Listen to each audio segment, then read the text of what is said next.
Let's be honest, running a business is often a complete mess for many entrepreneurs. This might sound wrong, but more than 50% of businesses fail within the first 2 years. And the pattern behind those failures is almost always the same. Cash flow is unpredictable, the team cannot run anything without the founder, deadlines keep getting missed, they want to scale to 7 or 8 figures, but instead they are stuck in survival mode 24/7. And if this is you right now, the first thing I want to say is this.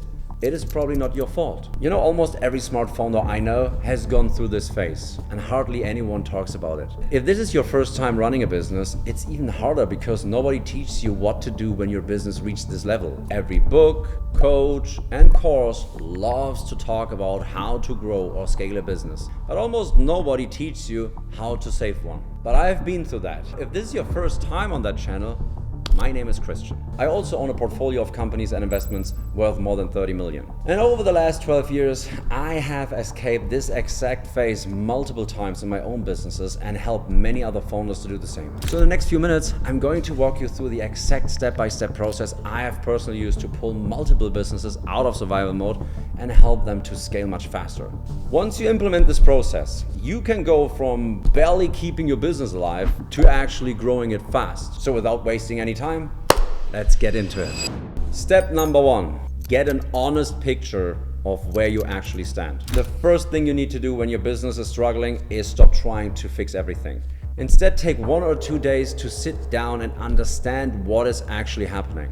Because when you're stuck at survival mode, your view of your own business is much foggier than you realize. And I have been there. I completely missed the big picture, trying to just solve everything with revenue, instead of understanding that my problem always was in team management, in accounting, in the way we handle finances. So maybe this is familiar to you too. You may not know exactly how much cash is sitting in your accounts right now, and you may not know which outstanding invoices will get paid and which ones will not. You may not even fully understand what your team is stuck on this week. And in situations like that, you are under pressure and actually you operate half blind. So before you fix a single thing, and yes, you can take time for that because it's important, 1 or 2 full days getting the truth of your business onto paper. Nothing else. Just open a fresh document or a spreadsheet and write down those 5 things. First, exactly how much cash you have in every account right now. Literally, in every one.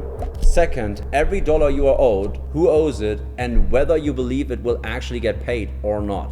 Third, every dollar you owe, who you owe it to, and when it needs to be paid.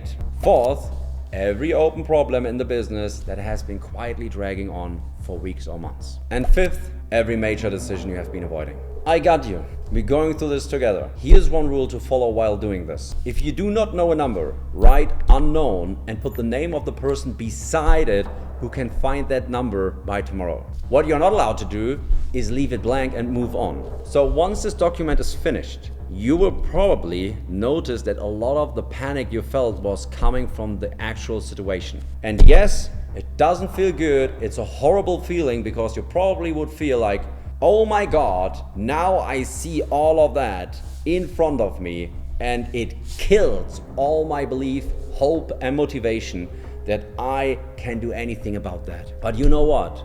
It all was coming from not being able to see the situation clearly. So you can't tap into your superpower, which is solving problems. Because what felt like 10 different problems in your head may really be 1 or 2 problems that were hidden inside the noise. And once you can see them on paper, they stop feeling unbeatable because you can do something about it. Step number 2, sort your problems. Now that you have everything laid out on paper, your next move is to sort every problem into 2 piles. Pile 1 is anything that could seriously damage or kill the business if you ignore it for the next 30 days. Pile 2 is anything that feels uncomfortable, but nothing serious will happen if it sits there for a while. So the reason this matters is simple. When you are under pressure, every problem inside of your business starts feeling equal urgent. You begin treating a real threat and small annoyance with the same level of energy, which is a huge mistake. Your pile 1 might include a tax or legal deadline that is coming up, or a major client is threatening to leave, or an unpaid supplier who may cut you off because you are not paying him, or a client invoice that has been overdue for 3 weeks and you just want to get the money, or worst case, a key member of the team who is about to leave. So So basically this pile contains anything that could seriously, genuinely damage or end the business. Pile 2 usually looks very different. Your website is outdated, your reporting is behind, your CRM is messy, a few clients have small unresolved complaints, your team's calendar is chaotic, stuff like that. So yeah, all of them are uncomfortable, but none of them are fatal right now. They can sit there for a while. Step number 3, completely ignore everything that is not in pile 1. This is where most founders quietly fail. And it makes sense. Think about it. Fixing your website is more enjoyable than negotiating with an angry supplier. Answering easy emails all day feels better than making the one difficult phone call you have been avoiding for weeks. Again, it is hard, but it's not impossible. And this is why founders often drift back toward pile 2, because pile 2 feels productive. But in reality, they are procrastinating on the exact problems that could save the business. So here's how you stop that from happening. First, go into your calendar and cancel or postpone anything that is not directly connected to pile 1. Recurring meetings, catch-ups, weekly planning sessions, or anything that is nice to have but not essential right now. Get it off your calendar for now. Second, tell your team exactly what you're doing, but don't overshare, don't create fear, don't put the weight on them. Just let them know that because of something that you would focus on, you right now can't focus on everything that is in your pile 2. So you basically sit them down and explain that for the next 4 to 6 weeks, you're only going to work on a few specific priorities. Everything else either waits or gets handled by someone else. Then create a simple checklist for yourself. Every time you catch yourself beginning a task, ask one question. Is this tied to something in pile 1? Exactly. And if the answer is yes, keep going, my friend.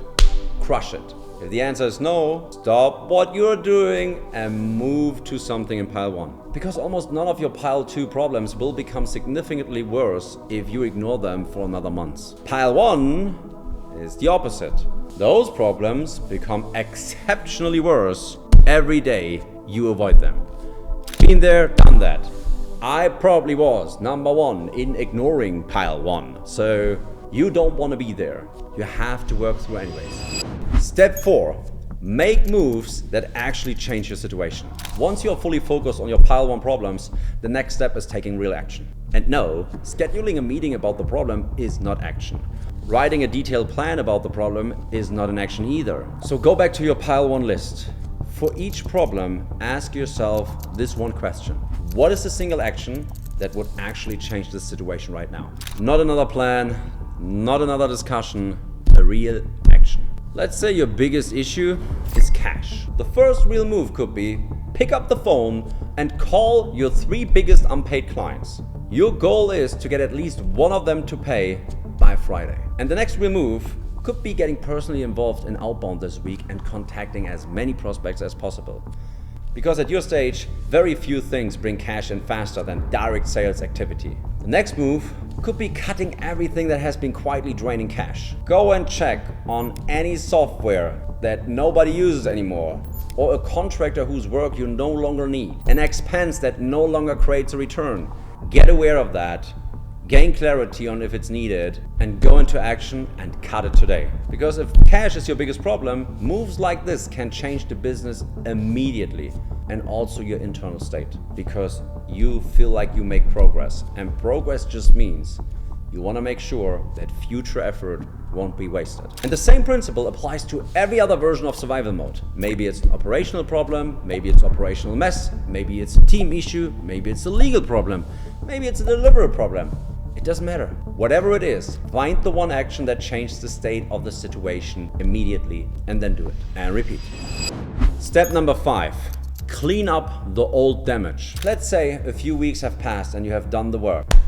Merry Christmas. I'm proud of you. Because first of all, it means you probably got back to a point where you trust yourself again. And this is one of the most important things in business, self-trust.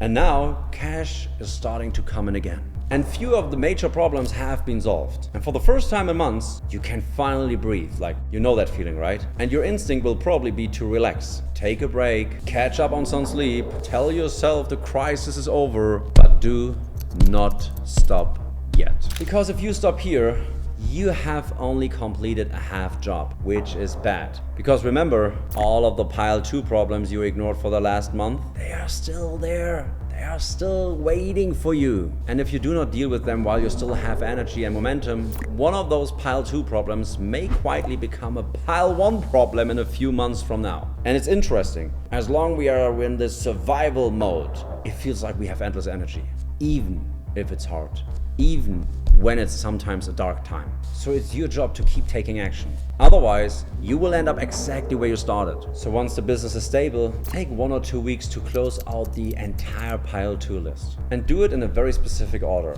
First, deal with anything that could quietly become dangerous if you allow it to grow. Unresolved client complaints, missing legal documents, tax issues, anything that could become serious later. Second, upgrade the systems that allowed the crisis to happen in first place. If one team member became the bottleneck for something critical, spread that knowledge across at least 2 other people. If depending on one major client almost destroyed your business, begin actively working on landing another major client. I experienced how it feels if your number 1 top client leaves you the next day. And finally, sit down and write out what actually caused the entire mess. And I do not mean the surface level answers such as we ran out of cash. I mean the real reason underneath it. Because maybe you accepted the huge clients on terms you already knew were bad for you. Or maybe you stopped tracking your numbers for 3 months because you were too busy. Or maybe you hired the wrong person because you were desperate and you didn't admit it to yourself. Or you just closed your eyes and don't wanted to see the mess in real time. Whatever the real cause was, name it clearly. Take the power away from it and then make sure you never repeat it. And that's it. I hear you. I'm with you. Crises like this soon shall pass too. I've been there and now I live a perfect life again. It is solvable. But it needs you. It needs you in your superpower mode. That is the exact 5-step process I have used to pull multiple businesses out of survival mode and get them back under control. And it's always the same. First, get an honest picture of where you actually stand. Second, sort every problem in the right pile. And third, completely ignore anything that is not in pile 1. Remember, pile 1 first, then pile 2. Fourth, make moves that actually change the situation, not basic moves. We want real proof. And fifth, clean up the old damage once the business is stable. Now, since you stayed with me until the end of this video, I have a small gift for you. We have built something called the operator map. It is a set of 8 questions about your business and it only takes 5 minutes to complete. And once you fill it out, I will personally review it. And within 24 hours, I will send you a full breakdown showing where your business is losing time, money, and energy right now. I have many founders complete it and tell me it gave them the clearest picture they had seen of their business in years. Some of them then built their entire escape plan around what they discovered. To get it, click on the top link in the description. That is all for this video. And if you like this one, check out this video here where I explain how I built a $30 million business that runs without me. See you.